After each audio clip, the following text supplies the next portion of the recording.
Hello. BA final राजनीति विज्ञान की क्लास में आप सभी का स्वागत है। जैसा कि आपको पिछले वीडियोस और पीडीएफ में पता चल ही गया है कि हमने अपना जो फर्स्ट पेपर है उसका एक यूनिट कंप्लीट कर लिया है और हम अपने दूसरे यूनिट की शुरुआत कर चुके हैं। दूसरे यूनिट की शुरुआत में हमने पावर या शक्ति के बारे में पढ़ा था। राष्ट्रीय शक्ति क्या होती है, राष्ट्रीय शक्ति के तत्व वगैरह के बारे में पढ़ा था। आज उससे आगे बढ़कर हम बात करते हैं शक्ति के लिए संघर्ष की। हमारा जो चैप्टर है आज का वह है शक्ति के लिए संघर्ष। और इसमें संघर्ष किस लिए है? शक्ति बनाए रखना, शक्ति का विस्तार करना और शक्ति का प्रदर्शन करना। The struggle for power. Friends, mainly इस यूनिट में ये चैप्टर इतना इम्पोर्टेंट नहीं है, लेकिन फिर भी आप इसको एक बार ज़रूर देख लें और इसकी जो मूल बातें हैं वो मैं शॉर्ट में आपको थोड़ा सा ब्रीफ कर दूंगा। शक्ति के लिए संघर्ष क्या है, इसकी जो थियोरेटिकल रेफरेंस है या बैकग्राउंड है वो क्या है, सैद्धांतिक पृष्ठभूमि क्या है। आपको पता है अंतर्राष्ट्रीय संबंधों में शक्ति को महत्वपूर्ण स्थान दिया गया है। मार्गन थाउ जो एक राजनीति विद्वान है, उन्होंने स्पष्ट तौर पर कहा है कि वर्तमान अंतर्राष्ट्रीय संबंध सारे के सारे जितने भी है और उनका जो भी रूप है वो सारा का सारा शक्ति द्वारा निर्धारित होता है। यानी राष्ट्रीय शक्ति द्वारा कौन सा राष्ट्र कितना शक्तिशाली है, उस शक्ति के आधार पर ही ये जो अंतर्राष्ट्रीय संबंध है वह निर्धारित किए जाते हैं। उन्होंने स्पष्ट तौर पर कहा है कि प्रत्येक राष्ट्र या जो अंतर्राष्ट्रीय राजनीतिक कंसेप्ट अभी है, जो पॉलिटिकल कंसेप्ट है, वो तीन चीज़ों पर चलता है।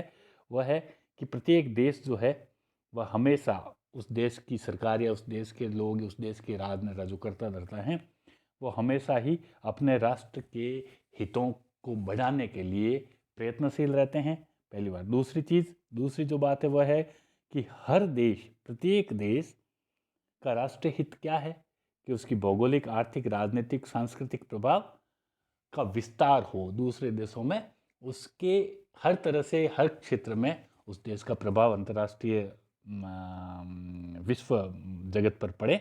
और तीसरा, प्रत्येक राष्ट्र अपनी शक्ति और अपने प्रभाव का उपयोग अपने स्वार्थों की रक्षा के लिए करता है। यानी प्रत्येक देश की विदेश नीति पूर्णतः शक्ति पर निर्भर है। तो ये पूरा चैप्टर इन तीन बातों पे ही डिपेंड करता है। ये करता है कि वर्तमान समय में अंतर्राष्ट्रीय संबंधों में जिस देश के पास पावर होगा, जो देश शक्तिशाली होगा, सारा विश्व की राजनीति या जो वैश्विक संबंध है उसी के इर्द गिर्द घूमेंगे। ये सार्वभौमिक सत्य है और इसीलिए प्रत्येक राष्ट्र ज़्यादा से ज़्यादा प्रभावशाली बनना चाहता है। प्रत्येक राष्ट्र की विदेश नीति का जो पहला लक्ष्य होता है वो होता है अंतर्राष्ट्रीय स्तर पर अपने प्रभाव में वृद्धि करना। और वो प्रभाव में वृद्धि कब होगी? जबकि वह अपने आप को हर क्षेत्र में, आर्थिक, भौगोलिक, सांस्कृतिक, हर क्षेत्र में प्रभावशाली बनाएगा, शक्तिशाली बनाएगा। ठीक है, तो वो शक्ति, अब ये है कि शक्ति किस तरह से प्रभावित करती है हितों को। उसके हित क्या होंगे? अपने आप को नंबर 1 बनाना, विश्व में शक्तिशाली बनाना। उसके लिए उसको क्या करना होगा? उसके लिए वह हमेशा प्रयत्नशील रहता है ज़्यादा से ज़्यादा शक्ति प्राप्त करने में, ज़्यादा से ज़्यादा पावरफुल होने में, ज़्यादा से ज़्यादा। और वो पावरफुल कैसे होगा? आपको एक बहुत छोटा सा उदाहरण दूँ। अभी हमारे भारत में जो वर्तमान प्रधानमंत्री है नरेंद्र मोदी, पिछले कार्यकाल में उन्होंने बहुत सारे विदेशों के दौरे किए। अब ये विदेश नीति में विदेशों के दौरे करने का आशय क्या था, मतलब क्या था? मतलब ये था कि वह विदेशी राष्ट्रों से मिलकर अपने लिए समर्थन और अपने देश का परचम फहराने की, या अपने देश को की जो जो प्रभावशीलता है वह दूसरे देशों पर डालने का एक प्रयास था। मतलब ऐसे छोटे मोटे अनेक प्रयास होते हैं जो कि प्रत्येक देश करता रहता है। तो वर्तमान की विदेश नीति जो है शक्ति प्राप्त करने की, वो विदेश नीति मुख्यतः 3 बातों पर आधारित रहती है। सबसे पहली जो है वह है कि यथास्थिति की नीति अथवा यथापूर्ण स्थितिवादी नीति अथवा शक्ति बनाए रखना। द स्ट्रगल फॉर पावर, किस लिए? Policy of status quo. Status quo का मतलब क्या हुआ कि प्रत्येक राष्ट्र चाहेगा कि वर्तमान जो शक्तिशाली स्थिति उस राष्ट्र की बनी हुई है वह हमेशा ऐसी की ऐसी बनी रहे। इसका मतलब सीधा सीधा ये हुआ कि अगर वर्तमान राजनीतिक परिदृश्य में विश्व में कोई भी देश जिनको एक रुतबा प्राप्त है, एक पावरफुल देश का तमगा उनको मिला हुआ है, तो वो हमेशा यही चाहेंगे कि ये स्थिति उनकी एज इट इज़ बनी रहे, इसमें कोई परिवर्तन ना हो। शक्तिशाली या प्रभावशाली राष्ट्र हमेशा ये इस प्रयास में रहेगा कि उसको जो आज रुतबा हासिल है विश्व राजनीति में वह कम ना हो। जब हम अमेरिका की बात करते हैं, जब हम रशिया की बात करते हैं, तो उसके लिए अब आप कहेंगे जब गीता स्थिति बनी रहनी चाहिए तो उसके लिए शक्ति के लिए उस शक्ति को प्राप्त करने के लिए संघर्ष क्यों? क्योंकि वो नहीं चाहते कि वो वर्तमान में दूसरों देशों के सामने कमजोर पड़े। अतः देखिए, शक्ति के लिए उनके प्रयास जारी रहेंगे। आज वो पावरफुल नेशन है, लेकिन वो ये चाहते हैं कि ये स्थिति ऐसी रहे, तो उनको निरंतर शक्ति बनाए रखनी होगी, शक्ति प्राप्त करनी होगी, ताकि कोई दूसरा राष्ट्र उनसे ज़्यादा शक्तिशाली नहीं बने, तो वो एक्टिव रहेंगे। तो ये स्ट्रगल है जो उनकी ऐसा स्थिति होने के बाद भी जारी रहेगा। दूसरा आएगा कि स्ट्रगल फॉर पावर क्या होगा? साम्राज्यवाद अथवा शक्ति विस्तार करना। साम्राज्यवाद, इंपेरियलिज्म, आप जानते होंगे कि साम्राज्यवाद का मतलब होता है अपने भूभाग में, अपने देश की सीमाओं में विस्तार करना, बियॉन्ड जाना, उससे आगे।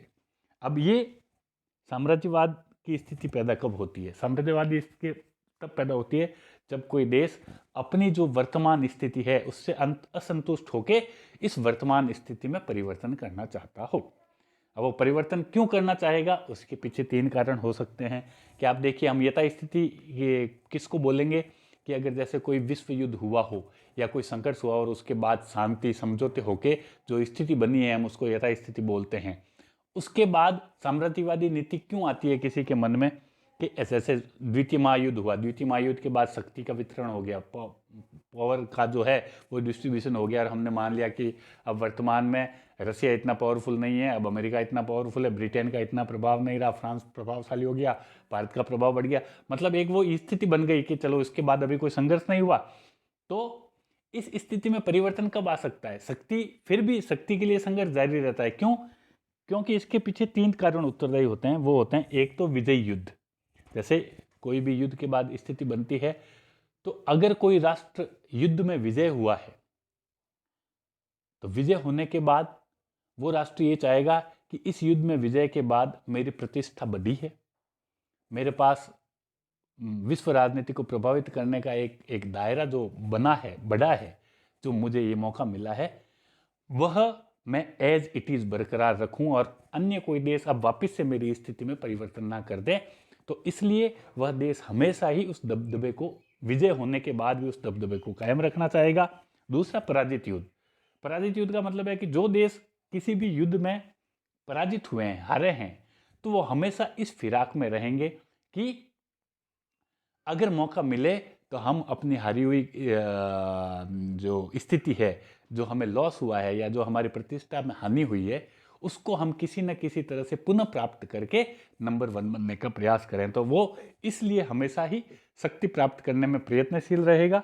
और तीसरा, किसी राष्ट्र की कमजोरी, वीकनेस।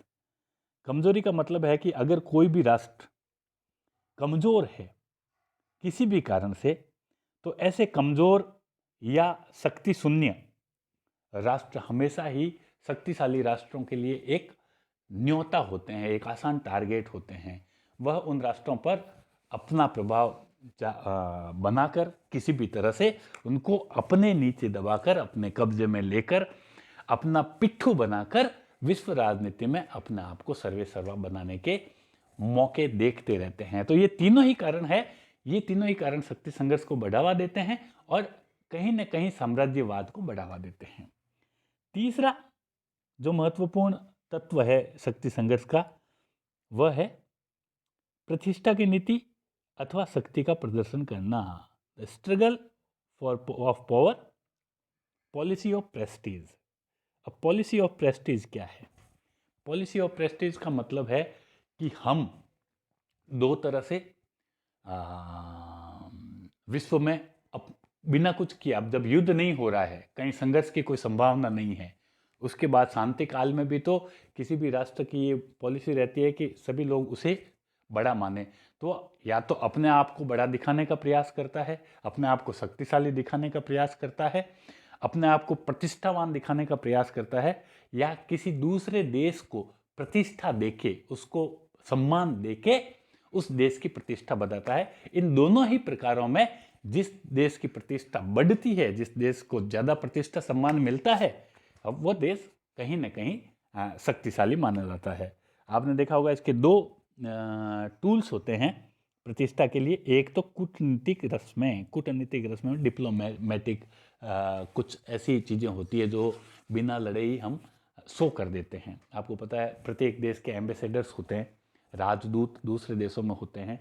तो दो चीज़ें होती है कि कुछ देश अपने यहाँ जिन देशों के राजदूत होते हैं, उन राजदूतों में किस देश के राजदूत को ज़्यादा सम्मान देते हैं। मान लीजिए आप हमारे इंडिया में जितने भी देश हैं, अपने अमेरिका, चाइना, ब्रिटेन, फ्रांस, रसिया, बहुत सारे देशों के राजदूत हैं जो एम्बेसडर्स यहाँ पे है। तो अब हम ये शो करते हैं अपने, कभी किसी राजदूत को स्पेशल ट्रीट देके, या उसको कहीं स्पेशल मौक़ों पर स्पेशल उसका सम्मान करके, हम जिस देश के नज़दीक होंगे या हम जिस देश को ज़्यादा सम्मानित समझेंगे, क्योंकि वो राजदूत उस देश के प्रतिनिधि होते हैं, तो हम उसका सम्मान करके उस देश का सम्मान कर रहे हैं सीधे सीधे प्रतीकात्मक रूप से। तो ऑटोमेटिकली ऐसे अगर अन्य देश करेंगे और जिस देश को ज़्यादा सम्मान प्राप्त होगा तो उस देश की प्रतिष्ठा बढ़ेगी। ऐसी कूटनीतिक, ये तो एक सिंपल से एग्जाम्पल था, ऐसी और अनेक कूटनीतिक रस्में होती हैं, आप पढ़ेंगे तो पता चलेगा, जिससे कि किसी देश का सम्मान बिना युद्ध किए हुए बढ़ सकता है। दूसरा, सैनिक शक्ति का प्रदर्शन। दूसरा कारण होता है शांति काल में कि शक्ति किस तरह से बढ़ती है, तो वो अपने सैनिक शक्ति का प्रदर्शन करता है। अब सैनिक शक्ति का प्रदर्शन किस तरह करेगा? आपने देखा होगा, फॉर एग्जांपल हमारे यहाँ पर 15 अगस्त और 26 जनवरी जो रिपब्लिक डे और इंडिपेंडेंस डे होती है, उसकी परेड होती है। उस परेड में हम हमारी जो वो निकलती है झांकी, जिसको हम बोलते हैं, ट्रेलर होता है एक तरह से हमारी राष्ट्रीय शक्ति का, हमारी मिलिट्री या आर्मी की जो शक्ति है, जो स्ट्रेंथ है उसका। तो हम यहाँ पर विभिन्न देशों के राष्ट्रीय अध्यक्ष जो होते हैं, हेड ऑफ द नेशंस होते हैं, उनको इनवाइट करते हैं और उनको हम दिखाते हैं कि ये देखिए हमारे पास ये है, और वो झांकियाँ देखते हैं, यहाँ का वो पूरा सिस्टम देखते हैं हमारी जो परेड का, और ये तो वो इम्प्रेस होते हैं और उनको लगता है कि नहीं नहीं, कहीं ना कहीं अभी ये देश भी, या कोई भी हम अपना एक एग्जांपल दे रहे हैं कि इस देश में भी आज उन्होंने इतनी प्रगति कर ली है। तो उस हिसाब से जो देखेंगे, उस हिसाब से उसकी शक्ति या प्रतिष्ठा में वृद्धि हो जाएगी। दूसरी, अनेक बार हम अपने सैनिकों को दूसरे देशों के साथ एक अभ्यास के लिए भेजते हैं, दूसरे देशों के सैनिक के साथ एक संयुक्त युद्धाभ्यास करते हैं, या ऐसे अनेक चीज़ें हैं कि कहीं न कहीं किसी न किसी मौके पर प्रत्येक राष्ट्र अपनी शक्ति का प्रदर्शन करता रहता है। आप सुनते हैं आज कि एक्स या वाई देश ने ये एक मिसाइल बना ली जो इतना मार करती है। अब वो मिसाइल बनाई है, उसने केवल उसका एक एक्सपीरियंस लिया है, प्रयोग किया है, थोड़ी है। तो उस जैसे ही न्यूज़ आती है तो ऑटोमेटिकली उसका प्रभाव विश्व में बढ़ जाता है। जो भी नई टेक्नोलॉजी होती है, वो टेक्नोलॉजी जैसे ही मार्केट में आती है तो उसका प्रभाव बढ़ जाता है। तो इस तरह से सैनिक शक्ति का प्रदर्शन करके भी शक्ति के जो संघर्ष को है वो कहीं न कहीं प्रयासरत रखता है एक देश अपने आप को हमेशा के लिए। तो मेनली जो इन चीज़ों में ये तीनों ही थी, पावर पॉलिटिक्स, नेशंस है, अमंग द नेशंस हमेशा ही स्ट्रगल पावर के लिए चलता रहता है, और उस पावर को प्राप्त करने के अनेक सारे टूल्स जो है वो प्रत्येक देश अपने फॉरेन पॉलिसी में अपनाते रहते हैं। ठीक है, वो आप देखेंगे। और ये संघर्ष कभी ख़त्म नहीं होता। ये जो पावर, स्ट्रगल फॉर पावर है, ये कभी ख़त्म नहीं होता, ये हमेशा अनवरत चलता रहता है। उसकी 3 कंडीशन हमने आपको बताई। स्टेटस क्यू, स्टेटस को का मतलब होता है कि जिस देश को जो स्टेटस वर्तमान में प्राप्त है, वो स्टेटस हमेशा वो बनाए रखना चाहता है और उसके लिए हमेशा ही वो प्रयासरत रहता है, प्रैक्टिस करता रहता है। दूसरा एम्पेरियलिज्म। एम्पेरियलिज्म क्या है ये मैंने आपको बताया। हम कोई भी देश अपने आप को दूसरे देश तक फैलाना चाहता है, स्प्रेड करना चाहता है अपने विचारों से लेके अपना प्रभाव तक, और इसके लिए वह उसके मन में लालसा क्या होती है, ज़्यादा शक्ति प्राप्त करना, ज़्यादा प्रतिष्ठा प्राप्त करना। और तीसरा जो होता है वह होती है Prestige, policy of Prestige. Policy of Prestige वही होती है कि प्रेस्टीज, ज़्यादा से ज़्यादा प्रेस्टीज हासिल करके विश्व में अपने आप को पावरफुल दिखाया जा सके। तो इस तरह से आज का ये जो चैप्टर है वह आशा करता हूँ कि आपको समझ में आया होगा। कहीं भी कोई क्वेरी हो तो हमेशा की तरह आप मुझसे कांटेक्ट कर सकते हैं, मुझे कॉल कर सकते हैं, मुझे मैसेज कर सकते हैं। Thank you.